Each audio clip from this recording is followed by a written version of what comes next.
and welcome to this special edition of DDM Tech Buzz. I am Onyeji Josiah.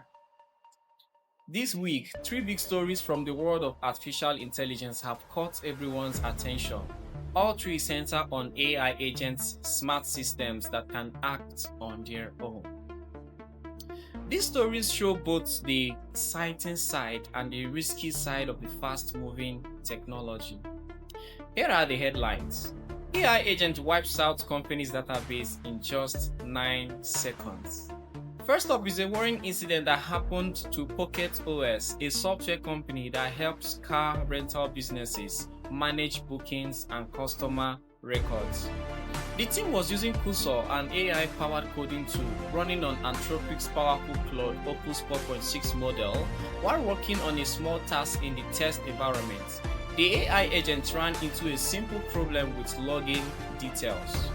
Instead of stopping and asking a human for help, the agent searched through the code, found an API token in a file that had nothing to do with the task, and used it to send one command to the cloud provider, Railway. In just 9 seconds, the entire production database was deleted, including the backups that were stored on the same system. The company had to work for more than 30 hours to recover. They used an old backup from months earlier and spent log hours rebuilding recent customer data from emails and receipts. When the team asked the AI later what went wrong, it gave an honest reply: never guess. And that's exactly what I did. I guessed. I didn't check. I should have asked you first. This case has raised serious questions about how much freedom we should give to AI agents when they have access to important systems. OpenAI is planning its own smartphone where AI agents replace traditional apps. Next big news from OpenAI, the company behind ChatGPT. Reports say OpenAI is working on its own smartphone. They are partnering with chip makers, MediaTek and Qualcomm for the processor and launch share for manufacturing. The phone is planned to be different from today's smartphones. Instead of opening many separate apps for different tasks, users will simply talk to AI agents. Want to book a ride, send emails or order food, or check your schedule? Just tell the agent what you need and it will handle everything across different services. The phone will use fast on-device AI models for privacy and speed, plus powerful cloud models for hard tasks. By building both the phone and the software, OpenAI hopes to give its agents deeper access without limits from Apple or Google App Stores.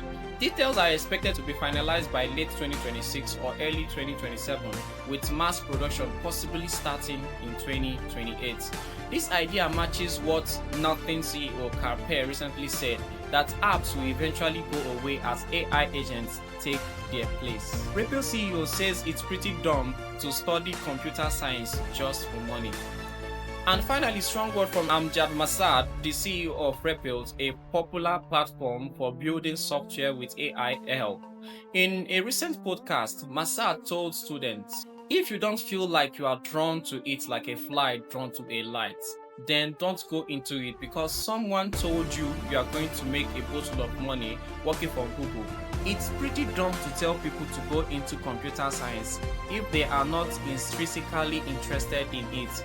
He believes the old path, studying computer science just to get a high-paying job at big tech companies, is becoming less reliable.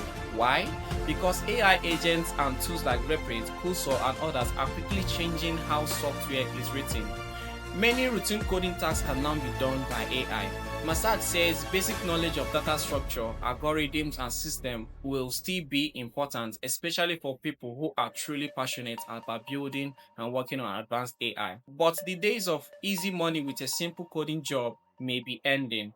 Replit itself is now focusing heavily on AI agents that help people build applications more easily. These three stories, a costly AI mistake, plans for phones run by AI agents, and changing advice about tech careers all lead to one big question. With this turn of events, can AI truly replace humans? On one hand, AI agents can make work faster, phones easier to use, and software building open to more people.